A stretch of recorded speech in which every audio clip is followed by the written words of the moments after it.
a mummy when I grow up. When I grow up, I want to be a police driver. Artist. Fireman. Football. Don't know. When I grow up, I want to be on stage. I want my children to be free. Clever. Be confident, be responsible. When he grows up, all I want for him, health and happiness. If he gets that, that's everything.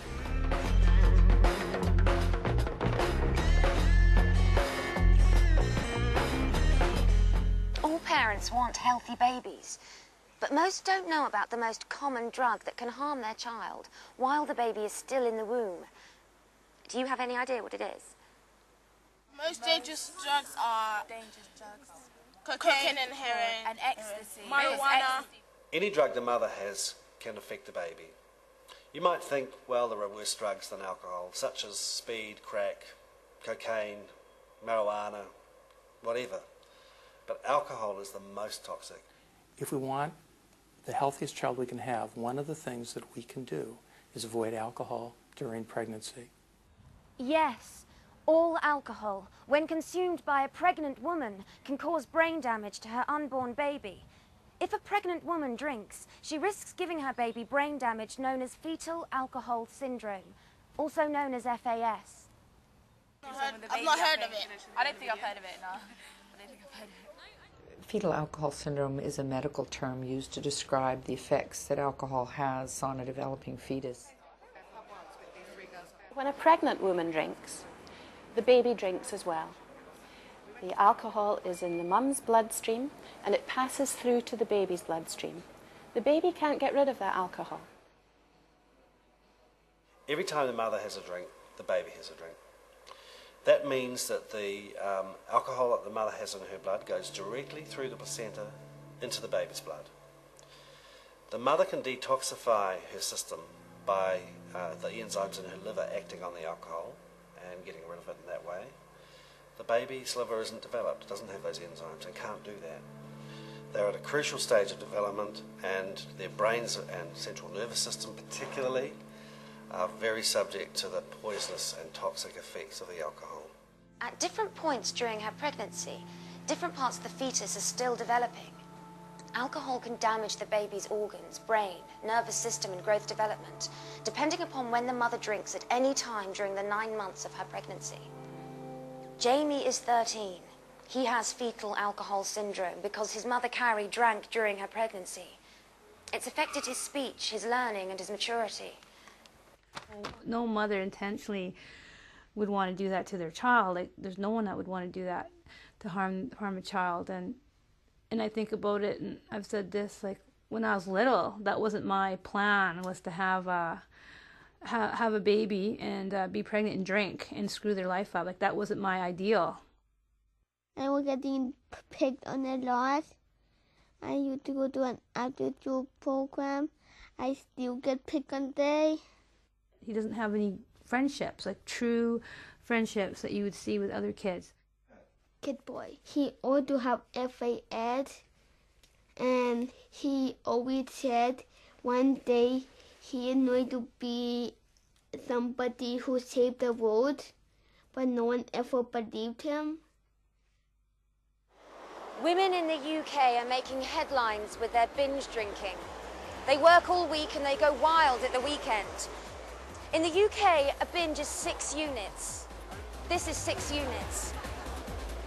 Some women, they brag that they lose count after 10 or 20 drinks. They're out drinking with the lads. They're proud to be called ladettes. However, if they get pregnant and binge, they could expose their unborn baby to a dangerous cocktail which could cause FAS. Binge drinking is especially concerning because the blood alcohol level goes from 0 to a high level in a short period of time.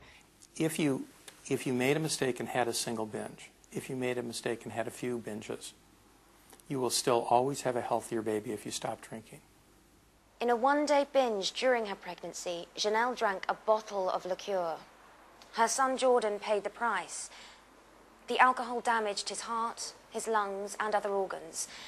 And instead of 4 chambers in his heart, Jordan has only 3. And at age 13, Jordan's had 3 open heart surgeries. I was young, and I was very much in my partying phase of my life where, you know, weekend drinking was fairly normal. I actually got into a fight with my son's dad, and he had gone out drinking, so, you know, I was going to show him that if he could, I could.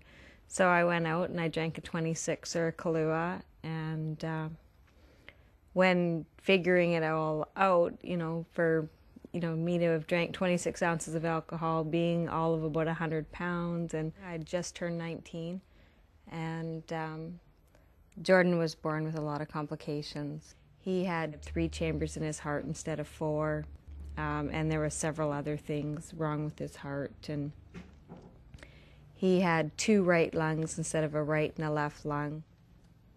You know, the reality is that, yeah, you know, had I have not drank that day, he wouldn't have had the birth defects. I started recognizing, like, the behavioral characteristics when he was about 6. He's not aging the same way socially, emotionally, developmentally as other children his own age are. He's still interested in playing with cars and trucks, and other kids that are 13 are more interested in computers and girls, and normally at 13, you know, usually you have at least one really good friend, and Jordan doesn't have that. Rusty's my 4.5-year-old Chow. He's pretty much my only friend. So I think the first time I brought a report to his school that said that he had alcohol-related birth defects was one of the most interesting, because the teacher said, "Oh, so you're an alcoholic?" And I just went, "Actually, I'm not an alcoholic, and I just drank on, you know, the wrong day of my pregnancy." We really need to be telling people that, you know, one binge or, you know, one night is enough to create create physical and neurological damage in our children. I'm sharing what I have to other people, and also to teach other kids that don't have the disability what it's like to have the disability.